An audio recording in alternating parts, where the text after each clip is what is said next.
शब्द बोलतात, पण जर खरे शब्द बोलायला लागले तर त्या शब्दांसाठी मी राहुल चंदनशिवे तुमच्या सगळ्यांसमोर एक कविता प्रेझेंट करत आहे. त्या दिवशी गेला तुम्ही शब्दांबरोबर मैफिलीला, त्या दिवशी गेला तुम्ही शब्दांबरोबर मैफिलीला, सर्व शब्द असे बसले होते पुढं. त्या शब्दांमधला एक शब्द उठला आणि मला म्हणाला, अरे राहुल, आमच्या शब्दांशिवाय तुझी कविताच पूर्ण होत नाही आणि आमच्याशिवाय तुझं पान पण हलत नाही.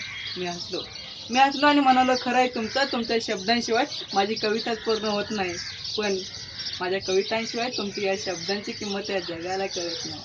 सवाल जवाबाचा हा खेळ असाच चालू होता. हो, आला हसत हसत हास्याबद्दल सांगत होतं. तो मात्र कष्टाची जाणीव करून देत होतं. घराबद्दल कानात काहीतरी कुजबुजत होतं आणि गावाकडल्या आईची आठवण करून देत होतं.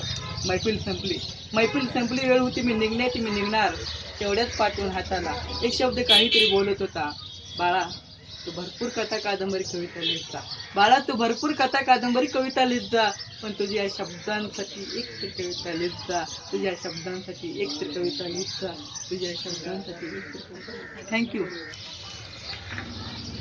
मी राहुल चंदनशिवे, राहणार दिघंची चाकण, पण आता मी पुण्याला टाटा मोटर्समध्ये काम करतोय. मी 7 ते 8 कविता लेखन केला. यामधली एक कविता आत्ता तुमच्यासमोर एक प्रेझेंट केली.